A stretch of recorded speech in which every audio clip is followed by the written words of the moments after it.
Okay, I'm going to get started. Welcome everybody to day 2 of the symposium and to this panel on climate adaptation justice. I'm Addie Rose Holland, the Deputy University Director with the Northeast Climate Adaptation Science Center. And our moderator for this panel today is Liam Zari, who is a CASC Graduate Fellow. And I'm going to hand it over to Liam now to introduce our first speaker. Great.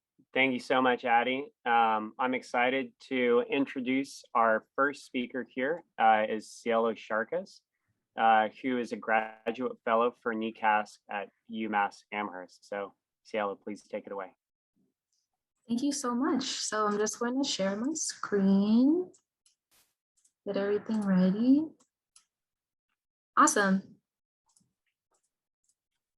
Hello, everyone, and thank you very much for having me here today at the CASC Fall Symposium. I'm very glad to be able to give my talk. My name is Cielo Sharkus, and I'm a third-year PhD candidate in Civil and Environmental Engineering at UMass Amherst.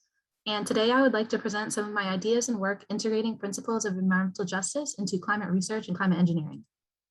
Can everyone see my slides okay? Okay. When we think about anthropogenic climate change and its most pertinent effects to society, what stands out are the many direct geophysical hazards that put people at risk. These include flooding, drought, wildfire, sea level rise, and any type of natural phenomenon that causes loss of lives or property. What is less understood, however, are the secondary effects that economic, political, and institutional vulnerabilities have on the way that marginalized communities experience climate disasters. These forces indirectly impact agricultural production, food prices, livelihoods, ecosystem services, and even our health.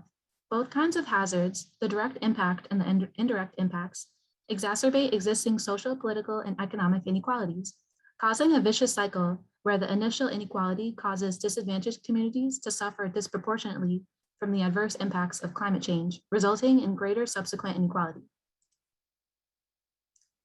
This brings up the concept of environmental justice, EJ as we call it, which describes the relationship between natural hazards and disasters and the role that race and socioeconomic status has shaped disaster outcomes and social resilience. The direct and indirect impacts of climate change has raised pressing questions about the uneven exposure of different social groups to climate-related disasters.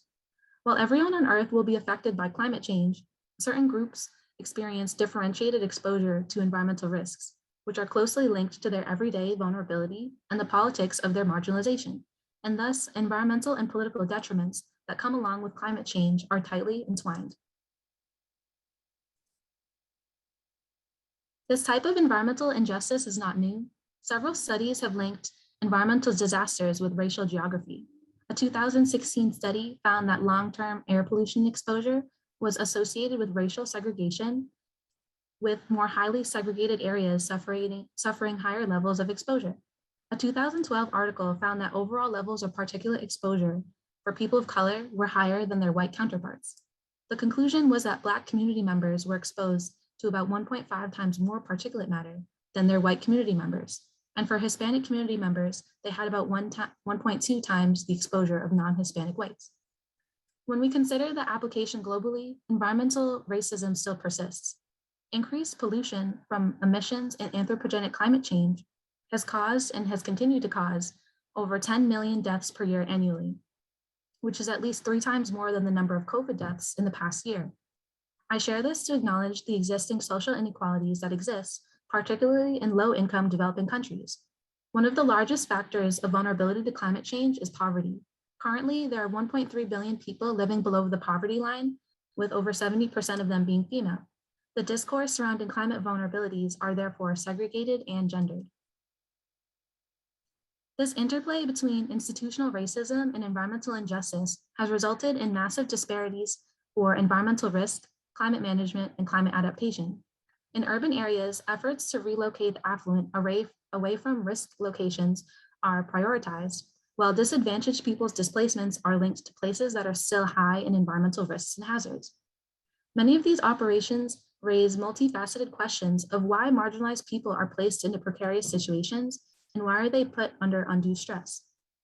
I would like to read this quote by Robert Bullard, who's considered to be the father of environmental justice.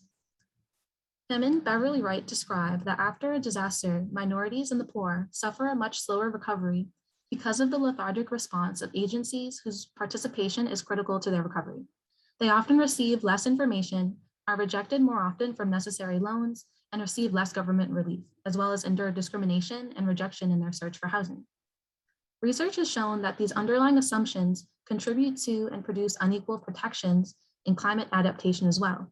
Clearly, people of color and communities of color have borne a disproportionate burden and have received differential treatment from government in its response to environmental threats, such as wildfires, hurricanes, flood, and related weather events. The space between environmental inequity and climate change allows us to view environmental justice from this joint framework that I call climate justice engineering, which focuses on understanding and promoting both sustainable development through adaptation practices. Some of the causes of unequal protection include institutional racism and discrimination, which negatively influence the quality of life for people of color while systematically providing economic, political, psychological, and social advantages for non-people of color. This has been found in almost every facet of society and climate adaptation, including the quality of services in education, refuse collection, recreational activities, and ecosystem services.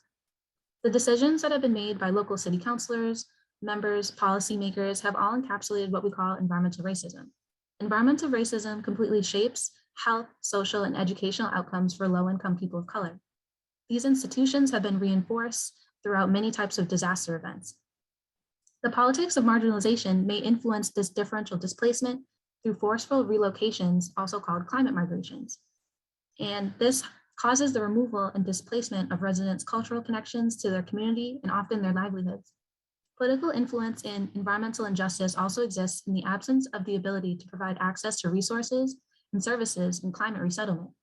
Therefore, there's this juxtaposition of institutional presence in the form of redlining and racism, while simultaneously the absence of institutional intervention for climate change, which continues to cause this vicious cycle of injustice. My research, therefore, brings to the surface the ethical and political questions of who is exposed, why are they exposed, and how will this risk and vulnerability change with respect to climate change? If you remember anything from this talk, I hope that you remember that environmental justice is social justice. The American Medical Association has recently recognized racism as a public health threat, which creates and entrenches health and environmental inequality in climate change. In my research, I focus on social resilience, or the capacity for a community to recover quickly from a disaster event. There are many socioeconomic factors that prevent or limit social resilience, such as the factors listed on the right. The EPA's guidance for research has recently recommended committing to the advancing of environmental justice, which is the fair treatment and meaningful involvement of all people of color and people regardless of national origin, income, with respect to the development and implementation of safe environmental policies and laws. Therefore, it's my hope that we as researchers can conduct and support studies that lead to a better understanding of how health disparities can arise from the unequal environmental conditions and exposures to climate change. Research should focus on developing information, tools, and resources that empower communities to take action. So what does this mean as an environmental engineer or a climate scientist? Well, it really means everything. How communities experience natural disasters is heavily intertwined with our identity, our precarity, and our location. We as scientists therefore have to think about the implications of extreme weather events and how socioeconomic status, race, and other demographic factors extend to and complicate the pursuit of justice in the context of differentiated hazards and vulnerability. The challenge that lies here is therefore understanding how to engineer resilience, or how to live with these natural hazards. It's understanding how to reduce the disproportionate harm that threatens most vulnerable people. This is where climate engineering comes in. This is the sustained consideration of the unpredictability of the physical environments and social dynamics. This pushes us to engage with the temporality and spatiality of our changing Earth processes. It points to the way that development must involve demanding accommodations to the environmentally vulnerable, which raises the question on how do we do justice as an engineer?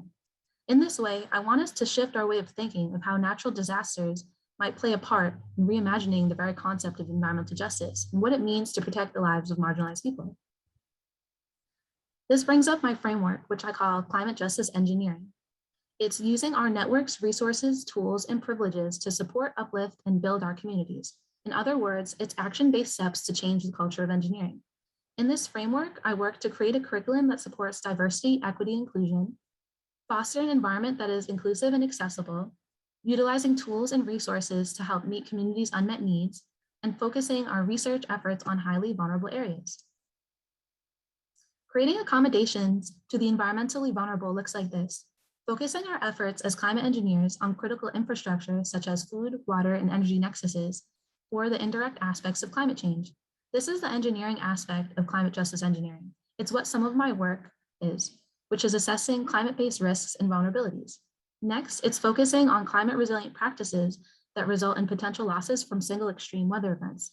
This benefits stakeholders in the food, water, energy chain. For my research, this includes implementing action-based solutions, which solutions are built upon the premise of sustainable agriculture with a focus on conserving energy and resources in farming, optimizing market linkages, and creating climate-smart agricultural practices that thwart risk. The last component of climate justice engineering is using education and community science to educate stakeholders on the risks that climate change presents, focusing on mitigating existing vulnerabilities and strengthening community protections against climate change. Unfortunately, we're at 10 minutes, but I have some additional methodology on how I do climate-based research and climate justice engineering in the field. So I think we will open it up to questions now.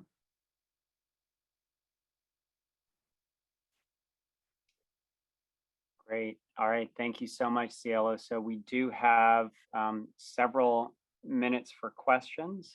We have 5 minutes for questions. We did have one question in the chat. Let's see. So can you clarify if your initial statistics are national or global? So my initial statistics were global. I read recently that 10.2 million people per year die of air pollution specifically. The COVID pandemic, they estimate that between 2 and 3 million people have died in 2020 alone. So my statistic was that 3 times as many people are currently dying per year of air pollution, which for me makes it a pertinent environmental injustice issue if so many more people, particularly marginalized people, are dying from this other sort of pandemic.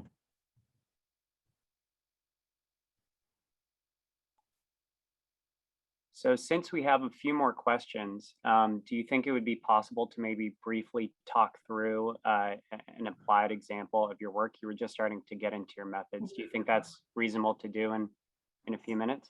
Yeah, absolutely. So some of my work works with a vulnerable community in Massachusetts called Holyoke. And one of the ways that we have been focusing on climate adaptation for this vulnerable community is figuring out ways to prevent a lot of losses on their agriculture in single flooding events. And so I've been using HackRAS and ModFlow MT3DMS to create simulations on what type of losses they would have in their food, water, and energy nexuses. And then from there, we've been hosting workshops. We host about 4 workshops a year for farmers to understand what type of risks climate change present to their community.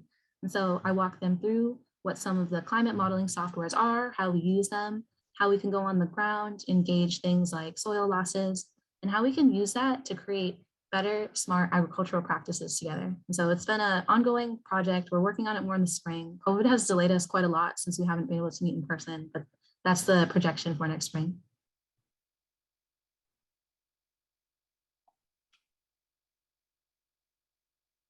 All right. I think we have time for one more question. There are 2 questions that popped up in the Q&A. So maybe, Cielo, if you're comfortable sharing perhaps your contact information in the chat, and then people can get a hold of you with more questions. But we did have a question about how food security comes into your vulnerability assessment. If you could go into that a little bit. Food security is a really, really critical aspect. And so for us, that's why we're focusing on how to mitigate single losses from extreme flooding events. A lot of it includes diversifying food production systems and making sure that the supply chain isn't disrupted by, say, for example, a really severe flood, or like we're experiencing in the Northeast right now, a really extreme storm. So some of it is working with different stakeholders. So I work with that community in Holyoke. I also work with several nonprofit agencies and some political agencies, as well as researchers from the CASC and UMass to make sure that we're accounting for the supply chain disruptions and the impact of food security.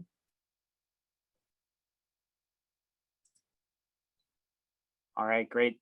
Thank you so much for that powerful talk. Definitely very, very important stuff. Thank you. Yeah. I'm excited to transition now to our next speaker, is Casey Thornbrew with the United South and Eastern Tribes. So Casey, who's calling in, please go ahead and take it away. Wonderful. Thank you very much. Quick check. Can you hear me okay? Yes, we can hear you. Very good. Casey Thornbrew, good morning, everyone. My name is Casey Thornbrew, and I'm a citizen of the Massachusetts tribe. I live on our tribal homelands on Cape Cod, Massachusetts, and we are experiencing a nor'easter, so we have no internet at present. So thank you, everyone, for working with me, and I'm glad I'm able to call in and serve on this panel. So I'm going to talk about climate adaptation justice from an Indigenous perspective, and I like to say an Indigenous because we're quite diverse, many tribal nations, cultures, perspectives, and experiences. But I serve as the tribal climate science liaison with United South and Eastern Tribes, as well as a program manager for USET's climate change program. As a liaison, I work closely with the Northeast and Southeast Climate Adaptation Science Centers, connecting tribal staff, tribal agencies, and departments with the information, personnel, and other support systems at the Climate Adaptation Science Centers. Kind of wearing my USET hat on this call, so I'll talk a little bit about USET. USET is a non-profit intertribal organization that was established in 1969. Currently serves 33 federally recognized tribal nations. USET is a nonprofit. However, I need to point out its board of directors are all tribal leaders. So there are generally 2 seats per tribal nation, usually served by the chairperson and vice chairperson, or chief or vice chief. However, each tribal nation defines its leadership. USET is dedicated to enhancing the development of tribal nations, to improving the capabilities of tribal governments, and improving the quality of life of citizens of tribal nations through a variety of technical support services. Just to give some examples, our organization does a lot of trainings. For example, we do trainings for tribal water and utility systems, wastewater management systems, agriculture, forest adaptation, and also climate adaptation planning. We also do quite a bit of education and advocacy. The region that USET serves runs from the Northeast Woodlands all the way down to the Everglades and across the Gulf Coast. So when I think about tribal nations, I think most importantly, I kind of starting from my perspective as a National Wampanoag tribal citizen, our languages and stories tell of our origins and connections and relationship with our lands. And it's, with Dr. Leonard, what she had mentioned before, it's important to think landscapes and seascapes. And it's in the English language, we use like our and mine in our language, and it may be similar among other Indigenous languages. It's more like saying the land we are of. This is the land I am of. When I'm like Ndomas Masipiat, I am of Mashpee. So it's not like a property per se, or like that direct ownership. It is being directly related. And this is really important because our history in this place goes back thousands of years. So we are kind of first witnesses to dramatic climate changes, the glaciers receding, the landscape, which is now under the ocean, 20,000 years ago was substantially lower. So areas under the ocean were above, and we have history over those places. So a real long-standing connection to these places. Another thing to think about is in the climate adaptation space, language you'll hear a lot of around protecting or stewardship of natural and cultural resources. And many of our tribal programs and agencies have adopted that. We may have a natural resources department or a cultural and historic preservation department, so on and so forth. But we kind of look at it a little different, where natural and cultural resources are like our relatives. A resource is something that you use. But when you say relation or relationships, it requires reciprocity. So having that connection to everything that is around us.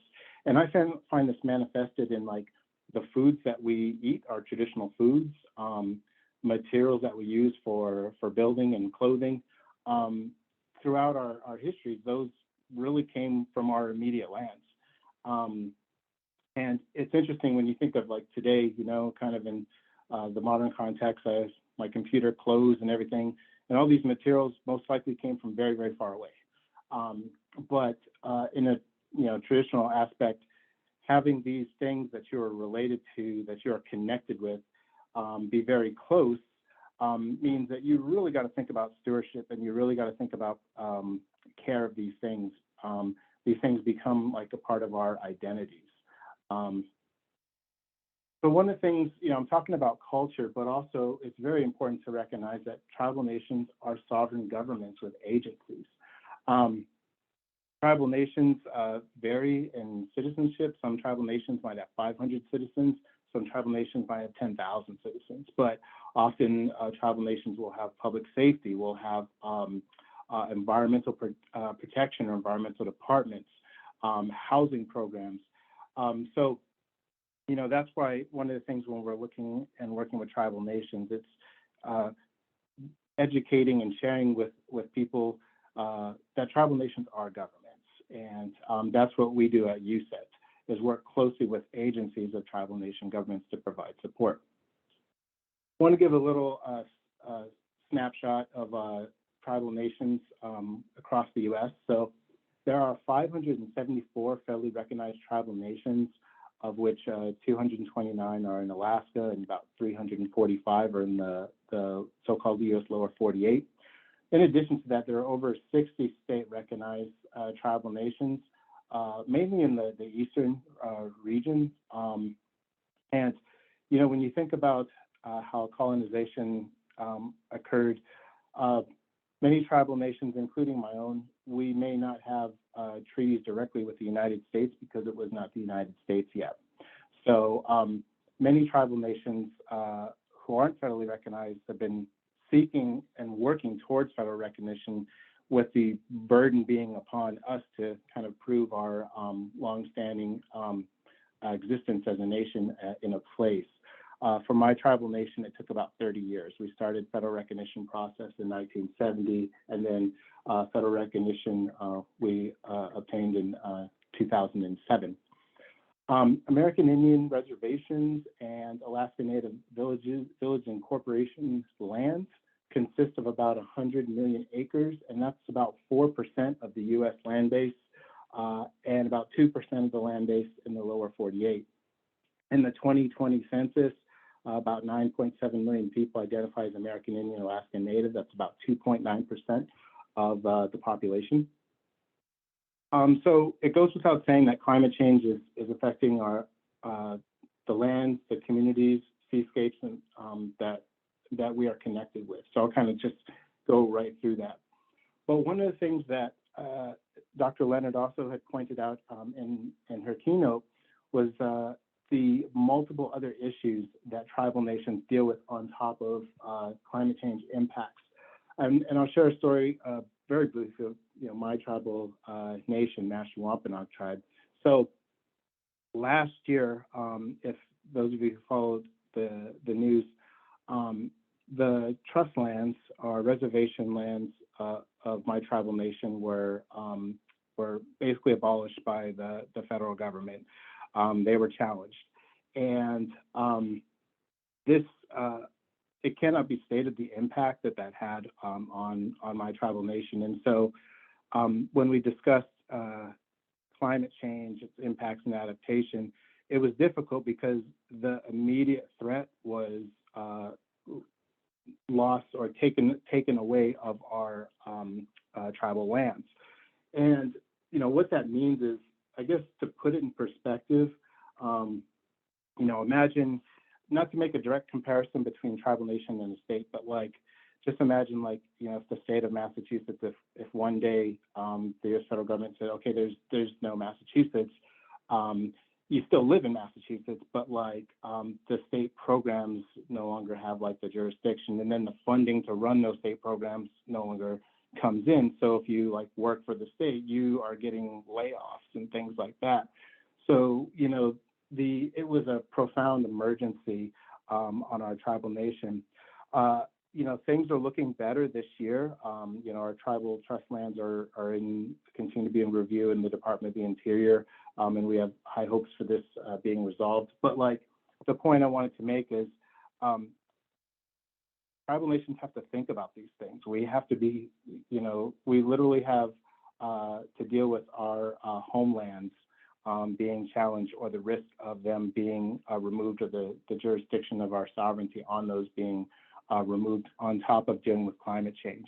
And I think Dr. Leonard was able to make those connections, because it is related to the Carcieri Supreme Court case.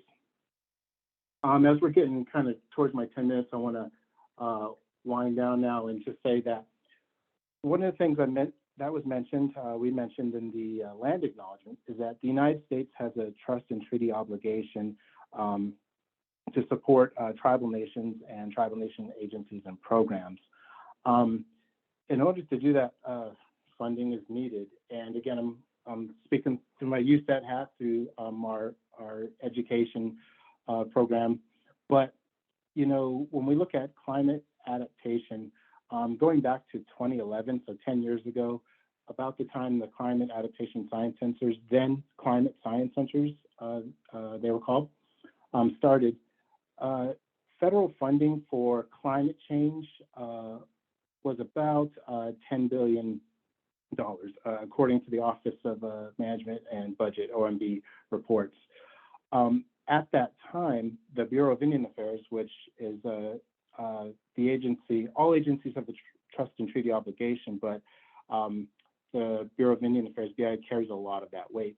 Only $300,000 was provided for tribal climate adaptation funding. So that is 0.003% of the federal climate change funding in 2011. Fast forward to 2017. Actually, when I started as a liaison, that funding was substantially increased to the BIA's funding for tribal nations and adaptation was about $12.7 million, but still that's out of 13 billion federal dollars towards climate change. So that's about 0.1%.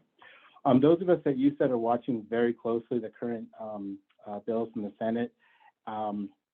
There's the potential for a substantial increase in tribal climate adaptation funding, but there's been a lot of back and forth. So we still have high hopes, but there are concerns of funding cuts to tribal nations.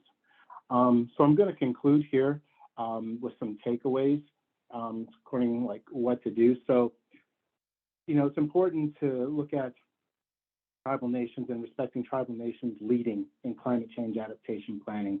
For example, the Wampum Adaptation Framework is a wonderful example because part of sovereignty is making that decision and planning that concerns our communities and homelands, and starting to look at consent versus consultation. Respecting sovereignty is respecting a tribal nation's, it's not just about consent, it's not just about consultation, it's about consent on matters that are impacting our tribal homelands. And as I said before, with the trust and treaty obligation, it exists, but the funding historically has been discretionary. So it may or may not be there, it may go up and down, and that makes it very challenging for tribal nations to do long-term planning, especially to address things such as climate change. With current climate adaptation funding, tribal nations, we compete with each other for this grant funding. So that has to be addressed, because what will happen is a tribal nation that may have a grant writer or a program department may be more likely to get the grant funding, whereas another tribal nation with maybe not the same staff capacity, but the same climate impacts may not get that funding. And I'll just conclude by saying, really continuing to relearn and understand geography. I think in K through 12 and in college, many students do not get that information on tribal nation geographies, tribal sovereignty, the trust and treaty obligation, unless you take Native American studies or unless you work for a tribal nation or tribal program. Although you might get a lot of information on the international level, there's not as much inward information on geography, and that affects policy and things going into the future. So I will stop there, and if we have some time for questions, I'll go ahead and take those. Katapatanamu, thank you. Thank you so much, Casey. Unfortunately, we do not have time for questions, but if you do have questions, please do post them in the Q&A and we'll make sure that Casey gets them. And thank you for persevering through the storm and calling in despite your lack of internet. We really appreciate it. Sure thing. All right. At this point, we're going to be transitioning to our third talk. Third talk today is by Dr. Stephen G. Hughes, who is a professor of biology in the Department of Natural and Applied Sciences and the director of Aquaculture Research and Education Laboratory in the Cheney University of Pennsylvania. So Dr. Hughes, please take it away. Thank you. Thank you so much. Hopefully everyone can hear me. What I'm going to do is I'm just going to, good, okay, that's good to know. I'm just going to go right to the sharing my screen, if you don't mind. If it will just pick up. There it goes. Okay. Basically, I want to talk some about sustainable aquaculture and youth mentorship. It seems like a weird combination of topics, but hopefully by the time we're done, I will have linked these together in a way that makes some kind of sense to everyone. First of all, what is sustainability?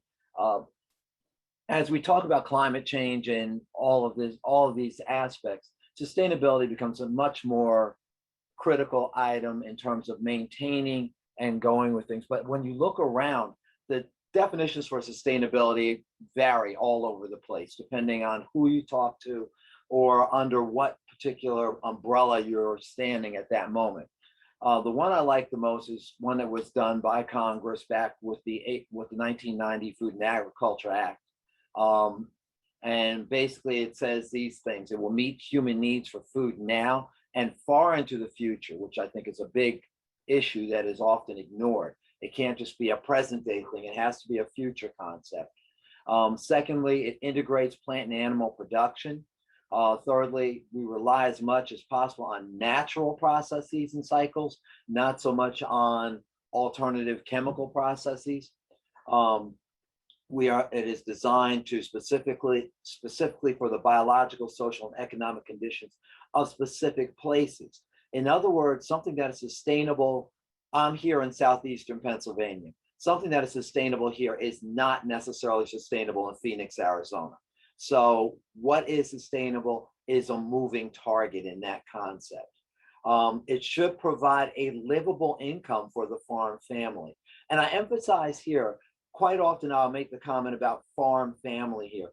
Farm does not necessarily mean that you're living on a 5,000 acre corn farm in Nebraska. A farm family can just as easily be in a residential neighborhood where somebody has a large enough garden in their backyard to provide some of their nutritional and economic needs. Just by that, you're still being a farmer and you're still a farm family. Critical sustainability should always seek to protect the natural resources.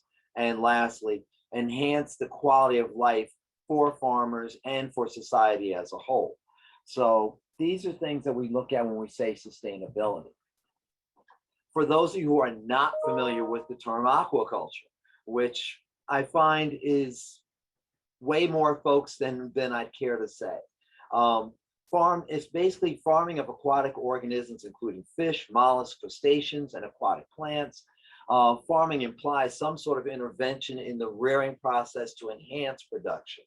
So in other words, it is a husbandry science. It is something where we are not just putting animals or plants out and just saying, okay, we'll see what comes. We are enhancing that production scheme, providing them with stocking, feeding, protection from predators. It also does imply that there's some level of ownership of the production that's there, whether it be plant or animal, and that can be individual ownership or corporate. And so that becomes a critical item.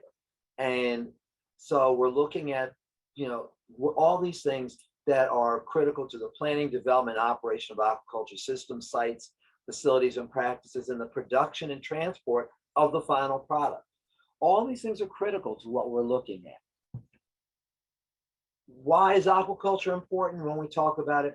As of 2018, world aquaculture fish production alone reached 82.1 million metric tons, 32.4 million metric tons of aquatic algae, 26,000 metric tons of ornamental seashells and pearls, bringing our total worldwide aquaculture production to an all-time high of 114.5 million metric tons. This is going to become more and more critical as we move forward. So it's not something that we just sneeze at. The difficulty part of that, talking to the audience that we're dealing with here, is a relatively small percentage of that is from the United States, or at least from North America. We need to increase these numbers, otherwise we're going to experience some sincere problems with food security. And we're already seeing the problems with food insecurity that have come about because of things that were incited by COVID, but have shown the weaknesses in the supply chain and where we cannot get certain food items to our tables simply because we can't get them off of a boat that's sitting out in the middle of the ocean.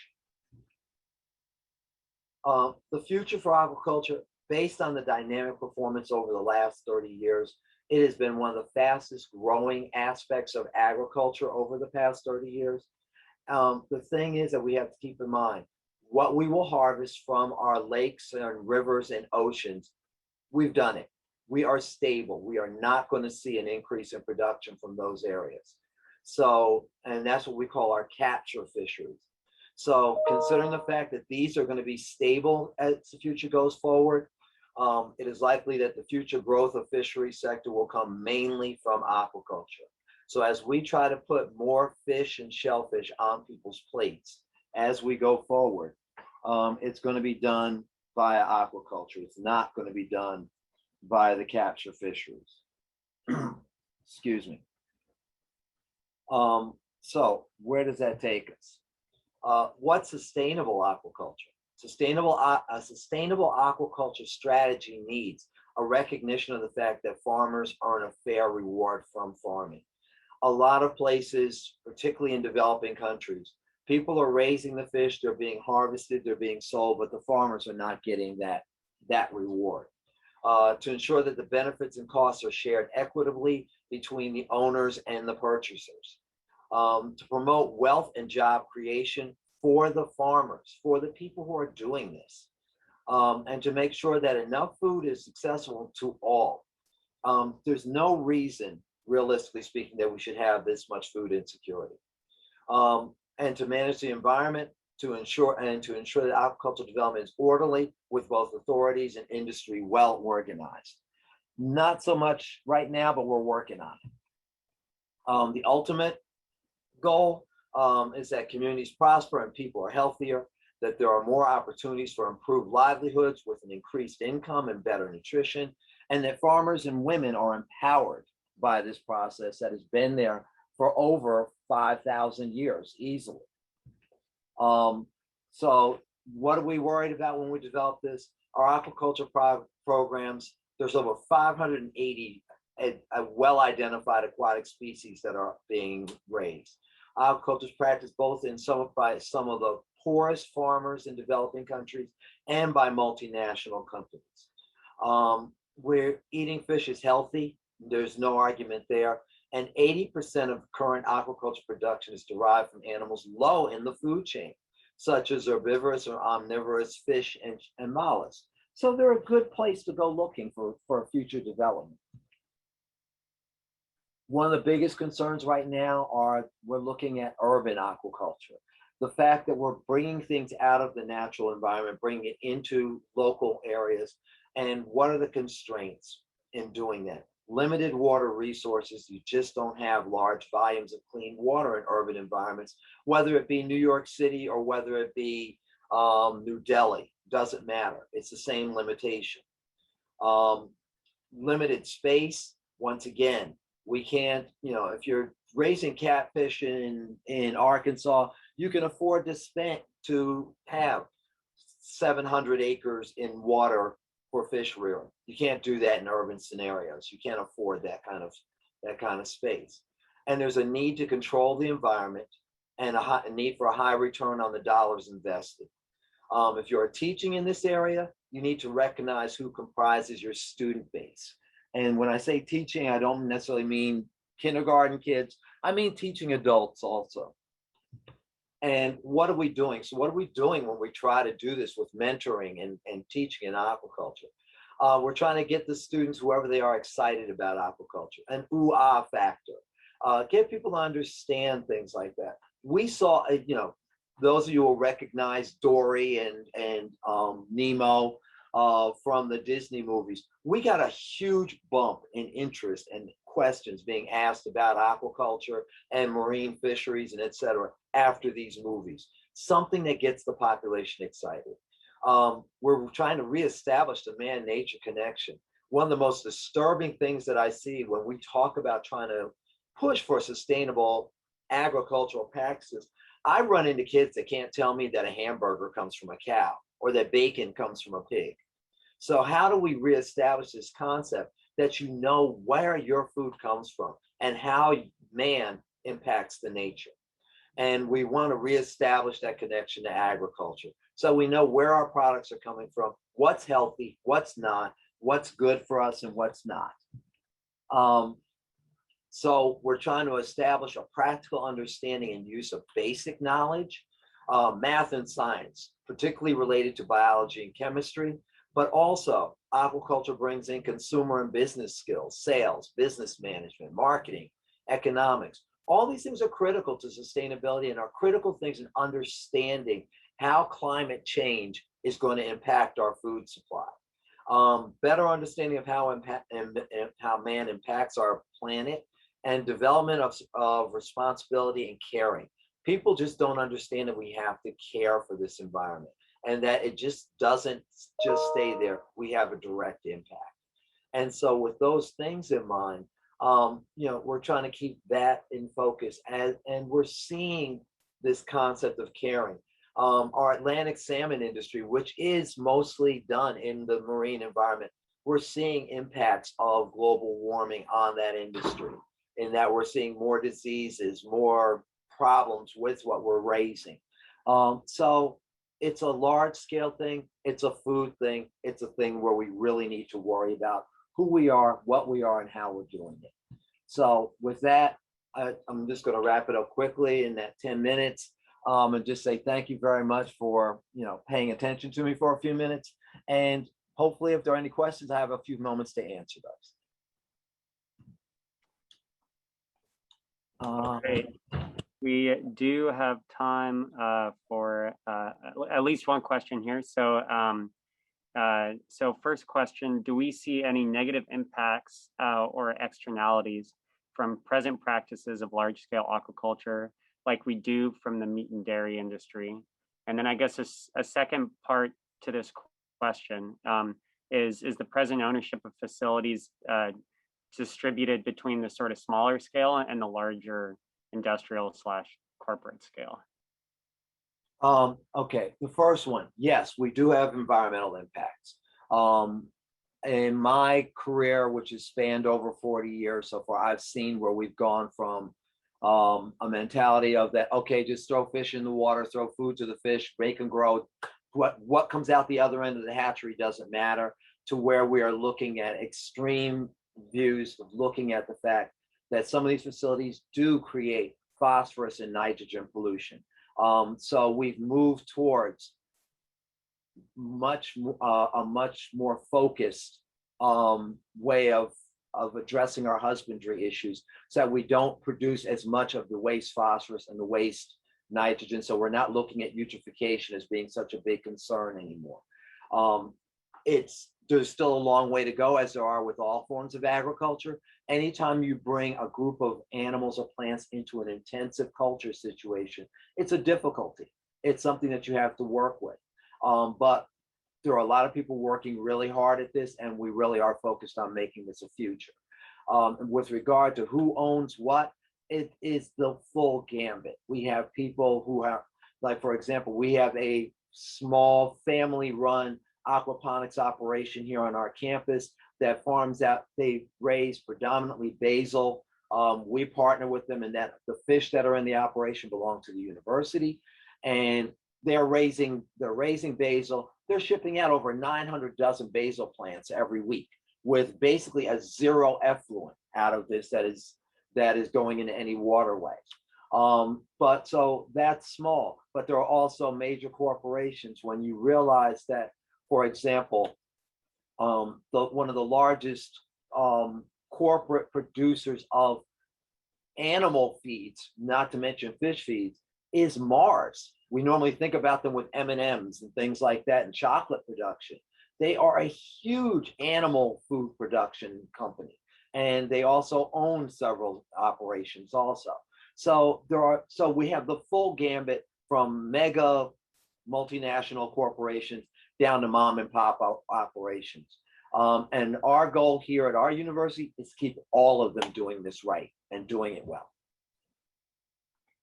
Great. Well, thank you so much. I think that's all the time we have for questions, but there are a few more in the Q&A if you don't mind logging on, and you can go ahead and answer those in there. Thank you very much. So our final talk today is Dr. Radley Horton, who's any CASC PI at Columbia University. Please take it away. Sorry, was that? No, take it away. All you. Great. Thanks for the chance to speak with you a bit today. Yeah, so I'm, as was mentioned, a PI for the Climate Adaptation Science Center. Really thrilled to have the chance to talk with you today about these topics. I'm mostly going to be focusing on an urban context consistent with this NOAA project, the Consortium for Climate Risk in the urban Northeast, which focuses largely on the urban corridor, sort of Philly to Boston. I'll describe a few mini projects in the New York City area specifically, but of course, as we've been hearing, all these issues are connected, including across space and across types of landforms. So I think there are direct and indirect applications to a lot of the themes that we've been hearing about over the last couple of days. So in terms of the structure, I am no expert on these issues, but sort of through my role as lead on CC Run, I'll start out with a few sort of takeaways and sort of framing points from my perspective. And then, as I say, sort of very quickly talk a little bit about two projects within CC Run of relevance. Okay. Okay, yeah, so just to, again, sort of stating the obvious for a lot of folks, but there are many connections between climate and environmental justice issues. Some communities are exposed to more climate hazards. Some communities have higher vulnerability to a given amount of a particular climate hazard. So even if the actual temperatures were the same in two communities in the city, the vulnerability and the impacts could be quite different. Some communities have less adaptive capacity in the face of those impacts and vulnerabilities.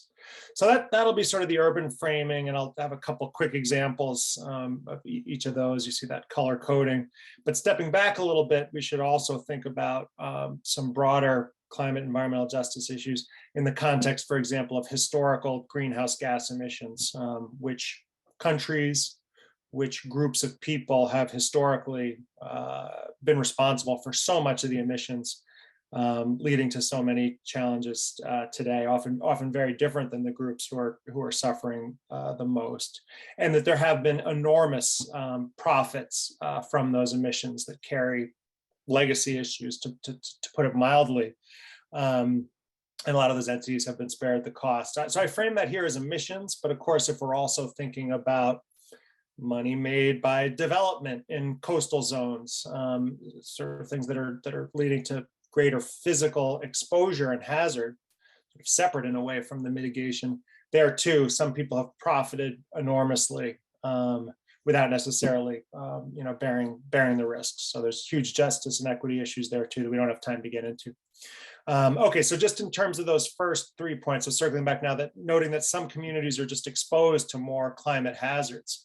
We could think about the urban heat island, for example, communities that don't have as much vegetation, as many trees, actually experience much higher temperatures. And often it's compounded hazards. It's not just that heat wave, it's also a tendency for air quality to be poor at the same time. So you get these compounding of these hazards that can have nonlinear effects when we get to the impacts. It's not just 1 + 1 = 2. If you're looking at asthma rates, put together extreme heat with bad air quality, and you can get outsized impacts too. So there are correlations in these risk structures. And then getting to this point about some communities that have higher vulnerability even to a given climate hazard or given compound hazard. Of course, some communities, people are more likely to have pre-existing health conditions for a variety of reasons, including historical trauma and the stress that goes with that injustice. Issues of access and affordability of healthcare, who has access to air conditioning that they can afford, for example, during that heat wave, during that bad air quality day. And then, when there's some type of an extreme event, who has to rely on public transportation to get to the grocery store? Is that grocery store even going to be open? Who has the ability to take time off from work or to work from home? Who can afford to go a couple days without that paycheck, even if that option were there. And then that last dimension, the communities with the differential access to adaptive capacity. So there's way too many dimensions of this to be able to get into now, but just to give a couple examples, who has the most savings? Who has access to institutional support and networks that can help during these times of crises, and who doesn't? And then as we're developing these adaptation strategies and mitigation strategies, the need to think about just transition and really centrally thinking about who's designing the strategies and who's benefiting. We'll get into that a little bit in the two worked examples that I'm going to give. Quickly, just to say what you're looking at here, both of these graphics on the right are vulnerability indices, so blends of hazards and impacts, and where you're seeing those bright red colors, those are communities that are exposed to higher vulnerabilities for some of the reasons that I just described. Okay, so I want to just give one specific example of this implications of adaptation strategies, how they can have differential justice effects. And we can look at an example that links adaptation strategies to pandemic, right? Where there's been a lot of research on how some of the same communities are differentially suffering due to climate change and due to the pandemic.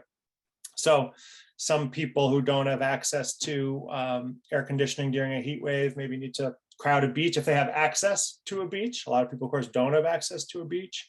But then as shown in top right, there are cooling centers available for some. But during a pandemic, when you're worried about transmission, can everybody still get access to that cooling center? How do you balance those risks?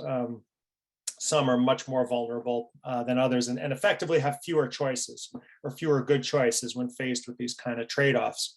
Bottom left, when you have a hurricane who's on the hook to help potentially put themselves at risk during that stage of trying to protect the community.